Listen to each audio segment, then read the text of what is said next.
যেই নবীর দুই কন্যাকে বিবাহ করার কারণে আমার উপাধি হয়ে গেছে জুন্নুরাইন, অর্থ হলো দুই নূরের অধিকারী। আমার নবী কামলিওয়ালার ঘরের কলিজার টুকরা সন্তান, আমার নবীজির জান্নাতের যারা মেহমান হিসেবে আল্লাহ সাব্যস্ত করে দিয়েছেন, ওনার গালে থাপ্পড় দিয়েছ। আমি ওসমান গনি তোমারে বদদুয়া দিলাম, যেই হাত দ্বারা আমার বিবি আমার নবী কামলিওয়ালার বুকের দল কলিজার টুকরা উম্মে কুলসুমের গালের মধ্যে থাপ্পড় দিলা, আমি বদদুয়া দিলাম তোমার দুই হাত আল্লাহ কেটে দেখ। আমি বদদুয়া দিলাম তোমার দুই পা আল্লাহ কেটে দেখ। আমি বদদুয়া দিলাম যেই চক্ষু দ্বারা নবীর কলিজার টুকরা কন্যা যাকে পরপুরুষ দেখে নাই তার সামনে দরজা ভেঙ্গে উপস্থিত হয়ে গেছো, আমি বদদুয়া দিলাম তোমার দুই চক্ষুটা অন্ধ হয়ে যাক। আমি সঙ্গে সঙ্গে এই বদদুয়া শুনে আমার শরীরের পশমগুলো দাঁড়িয়ে গেল, আমার ভিতরে ভয় ঢুকে গেল। তরবারি ফালাইয়া একটা দৌড় দিয়ে ওসমান গনির বাড়ি থেকে বের হয়ে সিরিয়ার মধ্যে চলে আসলাম। এরে আবু কিলাবা, আমি দৌড় দিয়ে ঘর থেকে বের হওয়ার সঙ্গে সঙ্গে আমি দেখলাম ওনার দোয়া কবুল হয়ে গেছে। আমার দুইটা চক্ষু দরজা থেকে বের হওয়ার সাথে সাথে অন্ধ হইয়া গেছে। সাইয়েদনা ওসমান গনি যুন্নুরাইন রাদিয়াল্লাহু তাআলা শ্রেষ্ঠতম চার খলিফার যিনি তৃতীয় খলিফা, যার সম্পর্কে আল্লাহর প্যারা হাবিব সাল্লাল্লাহু আলাইহি ওয়াসাল্লাম বলেছেন, লিকুল্লি নবী রফিক ওয়া রফিকি ইয়ানি ফিল জান্নাহ উসমান। তিরমিজি শরীফের হাদিস। আল্লাহর প্যারা হাবিব বলেন, প্রত্যেক নবীর জান্নাতে একজন সহচর থাকে, একজন সাথী থাকে।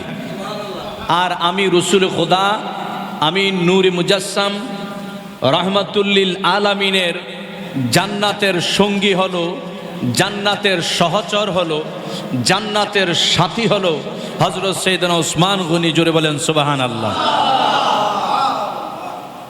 আল্লাহর হাবিব সাল্লাল্লাহু আলাইহি ওয়াসাল্লাম সাহাবায়ে কেরামদেরকে এমন ইজ্জত দিয়েছেন, এত সম্মান দিয়েছেন।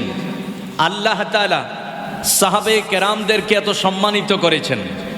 এজন্য আহলে সুন্নাত ওয়াল জামাতের আকীদা হলো সাহাবায়ে কেরামের সমালোচনা বৈধ নয়। সাহাবায়ে কেরামকে যারা সমালোচনার পাত্র বানাবে তারা নিঃসন্দেহে জাহান্নামী ফেরকার অন্তর্ভুক্ত। এজন্য আহলে সুন্নাত ওয়াল জামাতের আকীদা, আল্লাহর প্যারা হাবিবের কোনো সাহাবীর সমালোচনা করা যাবে না, কোনো সাহাবীর বিরোধিতা করা যাবে না। আল্লাহর এই জগতের মধ্যে নবীগণের পরে সর্বশ্রেষ্ঠ যেই সাহাবী, ওই সাহাবীর নাম হচ্ছে হযরত সাইয়েদনা সিদ্দিক আকবর রাদিয়াল্লাহু তাআলা। দ্বিতীয় যিনি, তিনি হচ্ছেন হযরত সাইয়েদনা ফারুক আযম রাদিয়াল্লাহু তাআলা। তৃতীয় যিনি, তিনি হচ্ছেন হযরত সাইয়েদনা ওসমান গনি যুন্নুরাইন রাদিয়াল্লাহু তাআলা। এজন্য হযরত আব্দুল্লাহ বিন ওমর রাদিয়াল্লাহু তাআলা, বুখারী শরীফের হাদিস, মেশকাত শরীফের 555 পৃষ্ঠার মধ্যে রয়েছে। তিনি বলেন, লা নাদিলু বিআবি বকর আহাদান। আমরা আল্লাহর প্যারা হাবিবের সময়ে নবীর পরে, দয়াল নবীজির পরে আবু বকরের চাইতে শ্রেষ্ঠ কাউকে মনে করতাম না। বলেন সুবহানাল্লাহ। সুম্মা ওমর, দ্বিতীয় যাকে শ্রেষ্ঠ মনে করতাম তিনি হচ্ছেন হযরত সাইয়েদনা ওমর ফারুক আজম। তৃতীয় আমরা যাকে মনে করতাম সুম্মা ওসমান। তৃতীয় শ্রেষ্ঠ ব্যক্তি যাকে ভাবতাম, মনে করতাম, বিশ্বাস করতাম তিনি হচ্ছেন হযরত সাইয়েদনা ওসমান গনি যুন্নুরাইন রাদিয়াল্লাহু তাআলা। এই হাদিস এবং এই হাদিস শরীফখানা বুখারী শরীফের মধ্যেও রয়েছে যে হযরত ইবনে ওমর রাদিয়াল্লাহু তাআলা আনহু বলেন, আফদালু উম্মাতিন নবী সাল্লাল্লাহু আলাইহি ওয়াসাল্লাম, আল্লাহর প্যারা হাবিবের যত উম্মত রয়েছে সমস্ত উম্মতের মধ্যে শ্রেষ্ঠ হচ্ছেন বাদাহু আবু বকর। আল্লাহর প্যারা হাবিবের পরে হযরত সাইয়েদনা আবু বকর সিদ্দিক। বলেন সুবহানাল্লাহ। সুম্মা ওমর সুম্মা ওসমান, দ্বিতীয় হলো ওমর, তৃতীয় হচ্ছেন হযরত সাইয়েদনা ওসমান গনি যুন্নুরাইন রাদিয়াল্লাহু তাআলা। এর মাধ্যমে বুখারী শরীফের 3434 নম্বর হাদিস দ্বারা প্রমাণ পেলাম, মেশকাত শরীফের 55 পৃষ্ঠার হাদিস দ্বারা প্রমাণ পেলাম যে আল্লাহর পেয়ার হাবিবের তামাম সাহাবে কেরামদের মধ্যে শ্রেষ্ঠ আবু বকর, দ্বিতীয় ওমর, তৃতীয় উসমান, চতুর্থ হযরত সাইয়েদনা মাওলায়ে কায়নাত মাওলা আলী কাররামাল্লাহু ওয়াজহুল করিম। এর পার্থক্য যে ব্যক্তি ব্যতিক্রম করবে বুঝতে হবে সে বাতিল ফেরকার অন্তর্ভুক্ত, ঠিক কিনা বলেন? প্রিয় বাবারা, আল্লাহর পেয়ারা হাবিব সাল্লাল্লাহু আলাইহি ওয়া আলিহি ওয়াসাল্লাম নূরে মুজাসসাম সুন্দর একখানা হাদিসে মোবারক, যে হাদিসে মোবারকের মধ্যে নূর নবী বলেন ফাজাইলুস সাহাবা, একখানা কিতাব প্রথম খণ্ডের 423 পৃষ্ঠার মধ্যে রয়েছেন। আমার নবী বলেন মাহফিল জান্নাহ শাজারা ইল্লা মাকতুব আলা কুল্লি ওয়ারাকাতি মুহাম্মদ রাসূলুল্লাহ সাল্লাল্লাহু আলাইহি ওয়া আলিহি ওয়াসাল্লাম, আবু বকর সিদ্দিক, ওমর ফারুক আজম, ওসমান যুন্নুরাইন। আল্লাহর পেয়ারা হাবিব বলেন 8টা জান্নাতের মধ্যে যত গাছ রয়েছে প্রত্যেকটা গাছের পাতায় পাতায় লেখা রয়েছে মুহাম্মদুর রাসূলুল্লাহ, এবং এই মুহাম্মদুর রাসূলুল্লাহর সাথে সাথে লেখা রয়েছে হযরত সিদ্দিকে আকবর। প্রতিটা পাতায় পাতায় রয়েছে ওমর আল ফারুক। জান্নাতের প্রতিটা পাতায় পাতায় লেখা রয়েছে, আল্লাহ পাক লিখে দিয়েছেন ওসমান যুন্নুরাইন। বলেন সুবহানাল্লাহ। যে উসমান গনির এত ফজিলত, সাইয়েদনা উসমান গনি যুন্নুরাইন রাদিয়াল্লাহু তাআলা আনহুকে ভালোবেসে আমার আল্লাহ পাক জান্নাতের প্রতিটা পাতায় পাতায় নাম লিখে দিয়েছেন। বাবারা জানতে চাই, ওই উসমান গনি যুন্নুরাইন রাদিয়াল্লাহু তাআলা আনহু জান্নাতি না জাহান্নামী? বলেন উসমান গনি কি জান্নাতি না জাহান্নামী? যিনি দুনিয়ায় থাকতেই জান্নাতের টিকিট পেয়েছেন, দুনিয়ায় থাকতেই আমার নূর নবী যাকে জান্নাতের টিকিট দিয়েছেন, আজ ওনার অনেক বিরোধী আছে, আপনারা হয়তো জানেন না। হযরত সাইয়েদনা ওসমান গনির বিরোধী লোক আছে মুসলমানদের মধ্যে, হযরত সাইয়েদনা ওমর ফারুক রাদিয়াল্লাহু তাআলা আনহুর বিরোধী লোক আছে, হযরত সাইয়েদনা আবু বকর সিদ্দিক রাদিয়াল্লাহু তাআলা আনহুর বিরোধী লোক আমাদের মুসলিমদের মধ্যে রয়েছে, যারা আমাদের মতোই নামাজ পড়ে, আমাদের মতোই রোজা রাখে, আমাদের মতোই দাড়ি রাখে, আমাদের মতোই সকল কিছু করে। প্রিয় বাবারা, জানতে চাই যে সাহাবে কেরামের বিরোধিতা যারা করবে তাদের ঠিকানা কি জান্নাত না জাহান্নাম? আল্লাহর হাবিব বলেছেন আমার সাহাবে কেরামের যারা বিরোধিতা করলো তারা আমাকে কষ্ট দিল, আর আমাকে যারা কষ্ট দিল তাদের ঠিকানা জাহান্নাম। হযরত ওসমান গনি রাদিয়াল্লাহু তাআলা যাকে আল্লাহ এমন সম্মানিত করেছেন, হযরত আবু কিলাবা রাদিয়াল্লাহু তাআলা তিনি বলেন আমি সিরিয়ার মধ্যে এক ব্যক্তি দেখলাম খুব কান্নাকাটি করছে, অজোর ধারায় কাঁদছে আর চিৎকার করে করে বলছে হায় আফসোস, আমার জন্য জাহান্নাম অবধারিত। যে যত বেশি মারাত্মক গুনাহগার হোক এ কথা তো কেউ বলে না যে আফসোস আমার জন্য জাহান্নাম অবধারিত, বরং যে যত বড় গুনাহ করুক না কেন আল্লাহর কাছে চোখের পানি ফেলে ক্ষমা চায়, সে ক্ষমার আশা করে, জাহান্নাম থেকে বাঁচার আশা করে, জান্নাত পাওয়ার আশা করে। আবু কিলাবা দেখছে ওই ব্যক্তিটা এমন এক ব্যক্তি যার দুটি পা নেই, যার দুটি হাত নেই, দু চোখ অন্ধ। এমন এক ব্যক্তি কেঁদে কেঁদে বলছে, হা হুতাশ করে বলছে আফসোস আমার জন্য জাহান্নাম অবধারিত। হযরত আবু কিলাবা আশ্চর্যান্বিত হয়ে ওই ব্যক্তির কাছে যায়া কয় ভাই তুমি কি মুসলমান না অন্য ধর্মের? বলতেছে অবশ্যই আমি মুসলমান। বলে এমন কথা তবে তোমার জবান দিয়ে কেন বের হয়? বলে আপনার পরিচয় বলেন। আমি হলাম হযরত সাইয়েদনা আবু কিলাবা। বলে হুজুর অন্য কেউ হলে আমার এই কথা বলতাম না, আপনার পরিচয় দেওয়াতে আমি বলছি। ও হুজুর আমি একজন নেককার ফরহেজগার ব্যক্তি ছিলাম। হযরত সাইয়েদনা ওসমান গনি রাদিয়াল্লাহু তাআলা আনহুকে যেদিন শহীদ করা হয় ওই দিন আমি সাইয়েদনা ওসমান গনি রাদিয়াল্লাহু তাআলা আনহুর বাসভবনে ঢুকলাম। হযরত ওসমান গনি রাদিয়াল্লাহু তাআলা আনহুর বাসভবনের মধ্যে দরজা ভেঙে আমি ঢুকে ভিতরে প্রবেশ করে আমি দেখলাম ওনার একজন বিবি, যিনি আমার নবীজির কলিজার টুকরা, আমার প্রাণের নবীজির আদরের দুলালি, আমার নূর নবী কামলিওয়ালার বুকের ধন নবীজির কন্যা, ওনার নাম হযরত সাইয়েদানা উম্মে কুলসুম রাদিয়াল্লাহু তাআলা আনহা। বলেন সুবহানাল্লাহ। আল্লাহর হাবিব যাকে আমার নবীজির কাছে, আমার নবীজি যাকে হযরত ওসমান গনির কাছে বিবাহ দিয়েছেন, বলেন সুবহানাল্লাহ। এর আগে নবীর আরেকজন কন্যা হযরত রুকাইয়া রাদিয়াল্লাহু তাআলা আনহা, ওনাকেও ওসমান গনির কাছে বিবাহ দিয়েছেন। নবী কয়, ওসমান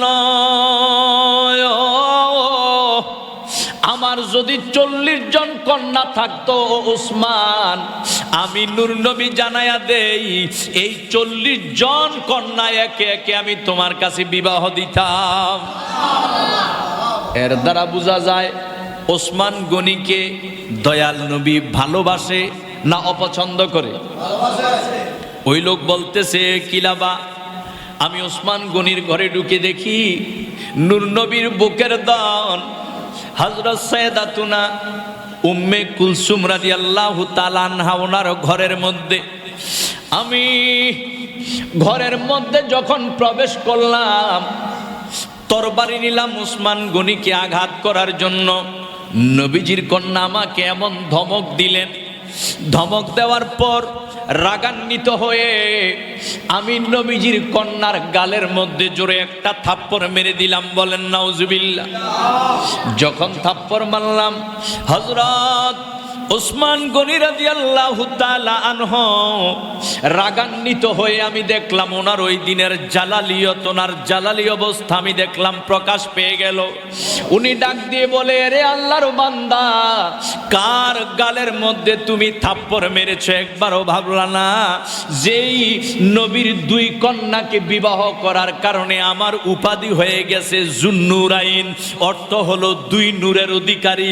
আমার নবী কামলিওয়ালা ঘরের কলিজার টুকরা সন্তান, আমার নবীজির জান্নাতের যারা মেহমান হিসেবে আল্লাহ সাব্যস্ত করে দিয়েছেন, ওনার গালে থাপ্পড় দিয়েছ।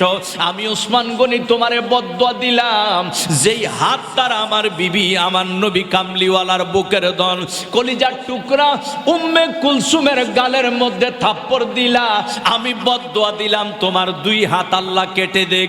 আমি বদদুয়া দিলাম তোমার 2 পা আল্লাহ কেটে দেখ। আমি বদদুয়া দিলাম যেই চক্ষু দ্বারা নবীর কলিজার টুকরা কন্যা, যাকে পরপুরুষ দেখে নাই, তার সামনে দরজা ভেঙ্গে উপস্থিত হয়ে গেছো, আমি বদদুয়া দিলাম তোমার 2 চক্ষুটা অন্ধ হয়ে যাক। আমি সঙ্গে সঙ্গে এই বদদুয়া শুনে আমার শরীরের পশমগুলো দাঁড়িয়ে গেল, আমার ভিতরে ভয় ঢুকে গেল। তরবারি ফালাইয়া একটা দৌড় দিয়ে ওসমান গনির বাড়ি থেকে বের হয়ে সিরিয়ার মধ্যে চলে আসলাম। এরে আবু কিলাবা, আমি দৌড় দিয়ে ঘর থেকে বের হওয়ার সঙ্গে সঙ্গে আমি দেখলাম ওনার দোয়া কবুল হয়ে গেছে। আমার 2টা চক্ষু দরজা থেকে বের হওয়ার সাথে সাথে অন্ধ হইয়া গেছে। ও আবু কিলাবা, এমনি ভাবে আমার 2টা হাত কেটে ফেলা হলো, আমি দেখলাম আমার 2টা পা কেটে ফেলা হলো। এখন ওসমান গনি আমাকে 4টা বদদুয়া দিয়েছেন। বলেন কয়টা? 1 নাম্বার বদদুয়া আমার 2 চোখ অন্ধ হোক, 2 নাম্বার 2 হাত কেটে ফেলা হোক, 3 নাম্বার 2 পা কেটে ফেলা হোক, 4 নাম্বার আমার জন্য জাহান্নাম অবধারিত করে দেওয়া হোক। এরে আবু কিলাবা, ওসমান গনির 4টা যেই বদদুয়া, 4টা থেকে 3টাই বাস্তবায়ন হয়ে গেছে, আর মাত্র 1টা বাকি। এরে ওসমান গনি আমাকে এমন বদদুয়া দিল রে, যখন ওনাকে শাহাদাত শহীদ করে ফেলা হবে ওই মুহূর্তে বিদ্রোহীরা ওনার বাড়ির চতুর্দিকে ঘেরাও করে আছে। আমি দরজা ভেঙে প্রবেশ করলাম, বদদুয়া দিল, চলে আসলাম। এখন কাঁদতেছি, লাভ নাই আমার চোখের কান্না, কারণ আহলে বায়াতকে কষ্ট দিয়ে কেউ যদি নামাজ পড়ে, আল্লাহর কসম রে, আমার নবী বলেছেন তার নামাজ আল্লাহর দরবারে কবুল হবে না। বলেন ঠিক কিনা? আমার নবী কয়ে, রে উম্মত, আমার আহলে বায়াতকে আঘাত দিয়ে যদি তুমি কাবাগরের মধ্যে আইসা সারাটা জীবন কাবাগর তাওয়াফ করো, তবু আল্লাহ কবুল করবে না। শুধু তাই নয়, আমার নবী বলেন, আল মুস্তাদরাকের হাদিস, আমার নবী বলেন, উম্মত শোনো শোনো শোনো, যেই হাদিসটা হযরত আবু হুরায়রা রাদিয়াল্লাহু তাআলা আনহু থেকে বর্ণিত। নবী কয়,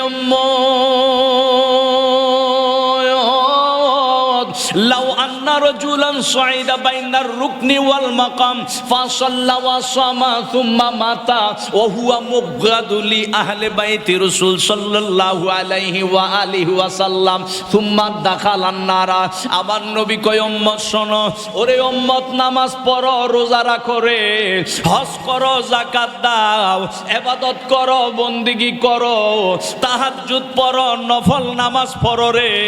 আমি নবী ঘোষণা দিলাম, এত বন্দেগী তোমার জন্মস্থানে নয় শুধু রে, কাবাগরের সামনে আইসা যদি কাবাগর, খানায় কাবা আর মকামে ইব্রাহিমের মাঝখানে যদি নামাজ পড়ো, সারা রাত না ঘুমাইয়া নামাজ পড়ো, আর সারা দিন যদি রোজা রাখো, বছরের পর বছর কাবাগরে নামাজ পড়ার ফজিলত কত বেশি, মকামে ইব্রাহিমে নামাজ পড়ার ফজিলত কত বেশি। সারা রাত নামাজ, আবার সারা দিন রোজা ওই কাবাগরের সামনে। নবী কয়, উম্মত, এমন ফজিলতপূর্ণ জায়গা, যেই কাবাগরের মধ্যে নামাজ পড়লে নামাজ কবুল, যেই কাবাগরের সামনে যে হাজারে আসওয়াদ, এখানে চুমা দিলে জীবনের গুনাহ মাফ। এই জায়গায় যাইয়া কেউ যদি নামাজ পড়ে, হাজারে আসওয়াদ চুমা দেয়, কাবাগর তাওয়াফ করে, যদি সারাদিন রোজা রাখে রে, তার আমলের অভাব নাই, বন্দিগির অভাব নাই, মাত্র একটা জিনিসের অভাব, ওয়া হুয়া মুবগিদুলি আহলে বাইতি রাসূল সাল্লাল্লাহু আলাইহি ওয়া আলিহি ওয়াসাল্লাম। সব ঠিক আছে, কিন্তু আহলে বায়াতের প্রতি মহব্বত নাই। আমার নবী কয়, সে যদি মারা যায়, দাখালান নারা, মারা যাওয়ার সঙ্গে সঙ্গে আমার আল্লাহ তারে জাহান্নাম দিয়া দিবে, কারণ তার কোনো বন্দিগি আমার আল্লাহর দরবারে কবুল হবে না। হযরত সাইয়েদনা উসমান গনি রাদিয়াল্লাহু তাআলা, যার ঘরে অবস্থান করছিল আমার প্রিয় নবীজির কলিজার টুকরা আদরের কন্যা হযরত উম্মে কুলসুম রাদিয়াল্লাহু তাআলা আনহা, জোরে বলেন সুবহানাল্লাহ। ওনার গালে থাপ্পড় দিয়েছে, আর কিচ্ছু করে নাই। একটা থাপ্পড়ের কারণে দুনিয়াতে থাকতে 3 শাস্তি, পরকালে তার জন্য জাহান্নাম, জান্নাত হারাম। আহলে বায়াত কি জিনিস সেটা আমাদেরকে বুঝতে হবে। এবং আহলে বায়াতের এমন ইজ্জত দিয়েছেন হযরত সাইয়েদনা উসমান গনি রাদিয়াল্লাহু তাআলা, যাকে আল্লাহ এমন ইজ্জত দিয়েছেন, নবীজির বুকের ধন রুকাইয়া রাদিয়াল্লাহু তাআলা আনহাকে আমার নবী প্রথম বিয়ে দিয়েছেন। ওনার ইন্তেকালের পর, উফাতের পর উম্মে কুলসুম রাদিয়াল্লাহু তাআলা আনহাকে বিবাহ দিয়েছেন। মাওলা আলী, মাওলায়ে কায়নাত, শেরে খোদা মাওলা আলী রাদিয়াল্লাহু তাআলা আনহু বলেন যে, আমি নিজ কানে শুনেছি, আমার নবী বলেছেন, নবীজি বলেছেন, উসমান, আমার 40টা মেয়ে থাকলে 40টা মেয়েই তোমার কাছে বিবাহ দিতাম। একবার এক লোক কাবাঘর তাওয়াফ করছে, আল্লাহ পাকের পবিত্র ঘর খানে কাবা, যেই ঘর তাওয়াফ করা গোটা পৃথিবীর মুসলমানদের স্বপ্ন থাকে যে জীবনে একটা বার হলেও আমি কাবাঘর তাওয়াফ করতে চাই। সেখানে এক লোক কাবাঘর তাওয়াফ করছে আর কেঁদে কেঁদে বলছে, আল্লাহ আমাকে ক্ষমা করে দাও, যদিও আমি জানি আমার নসিবে ক্ষমা নাই। বলেন, কাবাঘরে গিয়ে তাওয়াফ করলে এই কথা তো কেউ বলবে না যে আমি জানি আমার নসিবে ক্ষমা নাই। কেন? কারণ আল্লাহ কোরআনে বলেছেন, লা তাকনাতু মির রাহমাতিল্লাহ, আমার রহমত থেকে নৈরাশ হইও না, যে যত বড় গুনাহগার হও না কেন। এত বড় গুনাহগার তুমি, তোমার মতো গুনাহগার আমার গোটা পৃথিবীতে নাই। এত বড় গুনাহগারও যদি কাবা ঘরে আসো, অবশ্যই সে অনুতপ্ত হয়ে এখানে এসেছে, অনুতপ্ত হয়ে এখানে এসেছো। সুতরাং নৈরাশ হইও না, আমার কাছে ক্ষমা চাও, আমি তোমাকে ক্ষমা করব। আরে তোমার গুনাহ হতে পারে গোটা জমিন পরিমাণ, তোমার গুনাহ হতে পারে 7 আসমান পরিমাণ, কিন্তু যতই গুনাহ থাকুক না কেন বান্দা, তোমার গুনার চেয়ে তো আমি আল্লাহর রহমত অনেক বেশি, আমি আল্লাহর দয়া অনেক বেশি। সুতরাং আমি ক্ষমা করব, ক্ষমা চাও। তিনি দেখছেন কাবাগর তাওয়াফ করছে আর বলতেছে আল্লাহ ক্ষমা করো, সাথে সাথে আবার এও বলছে আল্লাহ জানি আমার নসিবে ক্ষমা নাই। ওনাকে জিজ্ঞেস করা হলো এই কথা কেন বলছেন? বলল হযরত ওসমান গনি যুন্নুরাইন রাদিয়াল্লাহু তাআলা আনহুকে যখন শহীদ করে ফেলা হলো, তখন আমি ওসমান গনি রাদিয়াল্লাহু তাআলা আনহুর ঘরের মধ্যে গেলাম, গিয়ে দেখি ওসমান গনির নিথর দেহটা আমার নবীজির কন্যা উম্মে কুলসুম রাদিয়াল্লাহু তাআলা আনহার কোলের মধ্যে রেখে তিনি কাঁদতেছেন, কারণ ওসমান গনিকে শহীদ করে দেওয়া হয়েছে, গোটা দেহ রক্তাক্ত।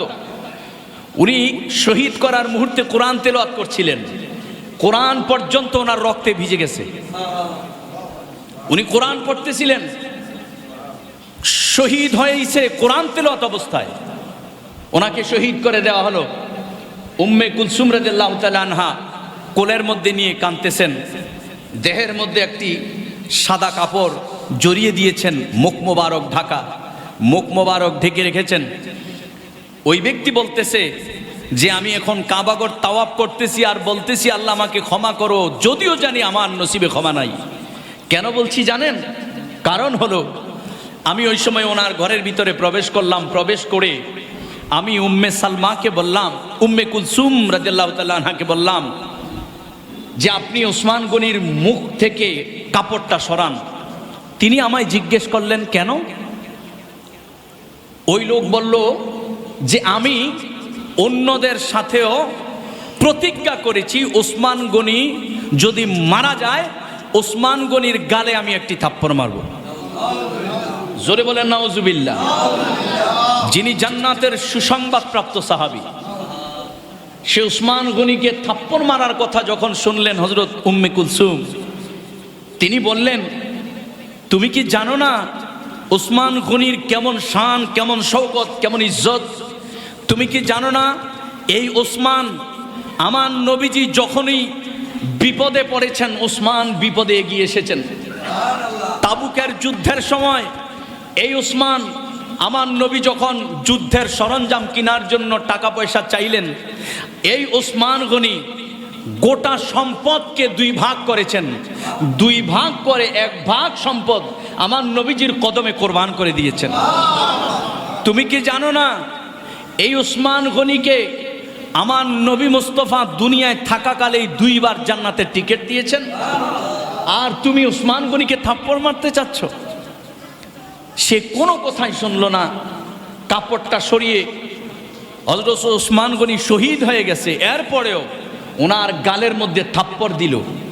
থাপ্পড় দেওয়ার সঙ্গে সঙ্গে নবীজির কন্যা উম্মে কুলসুম রাদিয়াল্লাহু তাআলা আনহা বললেন যেই হাত দ্বারা আমার স্বামীকে তুমি থাপ্পড় মেরেছো, এই হাত শুকিয়ে যাক এবং তোমার জন্য আল্লাহ জাহান্নাম নির্ধারণ করুক।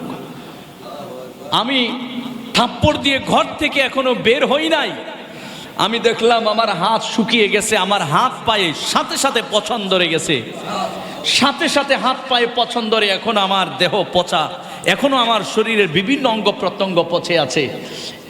তিনি বদদোয়া করেছেন, দোয়ার সাথে সাথে বদদোয়া কবুল, এবং তিনি বলেছেন জাহান্নামে যেন আমি যাই। আমি বিশ্বাস করি আমার নবীজির নূরের পুতুল, আমার নবীজির কলিজার টুকরা, আমার নবীজির বুকের ধন, যিনি হযরত খাদিজাতুল কুবরা রাদিয়াল্লাহু তাআলা আনহার মেয়ে, নবীজির প্রথম স্ত্রী, যার মা, তিনি বদদোয়া দিয়েছেন, তার বদদোয়া বিফলে যাবে না। আমি এখন যদিও কাবাগর তাওয়াফ করতেছি, কিন্তু এই কাবাগর তাওয়াফ করার পরেও আমি জানি আমার জন্য আল্লাহ জাহান্নাম নির্ধারণ করেছেন। বলেন নাউজুবিল্লাহ। হযরত আবু মুসা আশআরী রাদিয়াল্লাহু তাআলা আনহু তিনি বলছেন আমি আমার নবীজির সাথে একটি খেজুর বাগানে ছিলাম, খেজুর বাগানের গেট লাগানো ছিল। এমন সময় হঠাৎ করে এক ব্যক্তি গেটের কড়া নাড়ল, গেটে করাঘাত করলো। আমরা একটু দূরে ছিলাম, আঘাতের আওয়াজ শুনলাম। আমার নবীজি বললেন, আবু মুসা আশআরী, যাও গেটের দরজা খুলে দাও এবং তাকে জান্নাতের সুসংবাদ দিয়ে দাও। মনোযোগ, আমাদের বিশ্বাস কি? কে জান্নাতি আর কে জাহান্নামী জানে কে? বলেন, জানে কে? এটা আমাদের বিশ্বাস যে আল্লাহ জানে কে জান্নাতি কে জাহান্নামী। এই জন্য একজন সবচেয়ে নিকৃষ্ট গুনাহগারও যদি মারা যায় তাকে জাহান্নামী বলা না যায়। সবচেয়ে নিকৃষ্ট ব্যক্তিটা মারা যাওয়ার পরে তাকে জাহান্নামী বলা না যায়। কেন? কারণ আপনি তো জানেন না, হয়তো হতে পারে তার এমন কোনো কাজ তার জীবনে রয়েছে যেই কাজটা আল্লাহ পছন্দ করে, তার গুনাহ মাফ করে তাকে আল্লাহ জান্নাতি বানিয়েছেন। আর আপনি হয়তো 5 ওয়াক্ত নামাজি, দাড়িওয়ালা, আপনাকে সমাজের লোক বলতো পরহেজগার। এমনও হতে পারে আপনার জীবনে এমন কাজ করেছেন যেই কাজের কারণে আপনার বন্দিকে আল্লাহ ধ্বংস করে আপনার জন্য জাহান্নাম নির্ধারণ করে দিয়েছেন। এজন্য মন্তব্য করা নিষেধ। বরং আল্লাহর হাবিব শিক্ষা দিয়েছেন আমাদেরকে, কেউ মারা গেলে তোমার মুসলমান ভাই তার জন্য জান্নাত কামনা করো, তার জন্য জান্নাতি যেন হয় দোয়া করো। তো এখন আমাদের বিশ্বাস কে জান্নাতি আর কে জাহান্নামী জানে কে? কিন্তু সাহাবীদের এই বিশ্বাস ছিল না। সাহাবীদের বিশ্বাস কে জান্নাতি আর কে জাহান্নামী এটা শুধু আল্লাহ না, আল্লাহ এবং আল্লাহর রাসূল জানে। এটা সাহাবীদের আকীদা। তো বলেন নবী জানে আল্লাহ জানে, এক হয়ে গেল না? না, এক না। আল্লাহ নিজের ক্ষমতায় জানে আর আমার নবী আল্লাহর দেওয়া ক্ষমতায় জানে, এই জন্য এক না। হযরত আবু মুসা আশআরী, বুখারী শরীফের হাদিস, তিনি বলেন আল্লাহর নবী বললেন যে গেট খুলে দাও এবং তাকে জান্নাতের সুসংবাদ দাও। তো এখন বাইরে কে আছে এটাও তো জানা নাই। একটা খ্রিস্টানও তো হইতে পারতো, ঠিক কিনা? তো নবী বলতেছে গেট খুলে দাও, শুধু তাই নয় জান্নাতের টিকিটটাও দিয়ে দাও। এর দ্বারা বোঝা যায় দুইটা মাসালা এর থেকে বের হয়। একটা মাসালা, নবীজির চোখের সামনে থাকতে হবে এমন কোনো কথা নয়, যে যেখানেই থাকুক না কেন আমার নূর নবী রহমাতুল্লিল আলামিন জানে সে কে। এজন্য আমার নবী বলেন, তুমি গভীর গভীর অন্ধকার, ঘোর অন্ধকার ঘরের মধ্যে তুমি যদি দুরূদ পড়ো শুয়ে শুয়ে, তোমার পাশে স্ত্রী শুয়ে আছে, তোমার স্ত্রী তোমার দুরূদের আওয়াজ শোনে না, কিন্তু আমি যদিও হাজার হাজার মাইল দূরে মদিনাতুল মুনাওয়ারায় তুমি চুপে চুপে দুরূদ শরীফ পড়ছো, তোমার স্ত্রী যদিও না শোনে, খোদার কসম আমি রহমাতুল্লিল আলামিন নিজ কানে তোমার দুরূদ শুনি, এমনকি তোমারই চিনি। আবু মুসা আশআরী বলেন, আমি গেট খুললাম, খোলার পরে দেখি হযরত সাইয়েদনা আবু বকর সিদ্দিক। আমি ওনাকে জান্নাতের সুসংবাদ দিলাম, তিনি ভিতরে আসলেন, দরজা বন্ধ করলাম। কিছুক্ষণ পর আরেকজন আসলেন, নক করলেন। আমার নবী আবার মুচকি হেসে বলেন, আবু মুসা গেট খোলো, তাকেও জান্নাতের টিকিট দিয়ে দাও। আমি গেট খুললাম, জান্নাতের সুসংবাদ দিলাম, দেখলাম তিনি হযরত ওমর ফারুকে আজম। ভিতরে আসলেন, গেট বন্ধ করলাম। আবার কিছুক্ষণ পর আরেকজন আসলেন। আমার নবী বলেন যে এই ব্যক্তিকে শুধু জান্নাতের টিকিট দিবে তাই নয়, তাকে শাহাদাতের সংবাদ দিয়ে দাও, তাকে বড় মুসিবতের সংবাদ দিয়ে দাও, কারণ আমি রহমাতুল্লিল আলামিন জানি এমন এক সময় আসবে যেই সময় আমি নূর নবী থাকবো না, সিদ্দিকে আকবর থাকবে না, ওমর ফারুক থাকবে না, একদল বিদ্রোহী গেটের বাইরে যিনি আছে ওনাকে শহীদ করে দিবে, তাকে জান্নাতের টিকিট দাও এবং শাহাদাতের সুসংবাদ দাও। গেট খুললেন। আবু মুসা আশআরী আশ্চর্য যে তিনি আবার কে? আবু বকর ওমরকে জান্নাতের টিকিট দিলেন শুধু, আর ওনাকে বললেন উনি শহীদ হয়ে যাবে, ভবিষ্যতে শহীদ হবে। এটা ভবিষ্যতের খবর, এটা তো গায়েবের খবর। এই গায়েবের খবর তো আমরা বলি আল্লাহ জানে। হ্যাঁ, অবশ্যই আল্লাহ জানে, নবীও জানে। কেমনে জানে? ওই যে আল্লাহ জানিয়েছে, আল্লাহ শিখিয়েছে যে হুজুর আল্লাহ জানিয়েছে, গায়েব কতটুকু জানিয়েছে আমি জবাব দিব না, আল্লাহ জবাব দিচ্ছেন। আর রহমান খলাকাল ইনসান আল্লামাহুল বায়ান। আল্লাহ বলছেন আমি রহমান, আর আমার নবী রহমাতুল্লিল আলামিনকে সৃষ্টি করেছি। খলাকাল ইনসান তাফসিরুর রুহুল বয়ান খোলেন ইসমাইল হাক্কি বুরুজি রহমাতুল্লাহি আলাইহি, এবং তাফসিরুর রুহুল মানি খোলেন মাহমুদ আলুসি বাগদাদ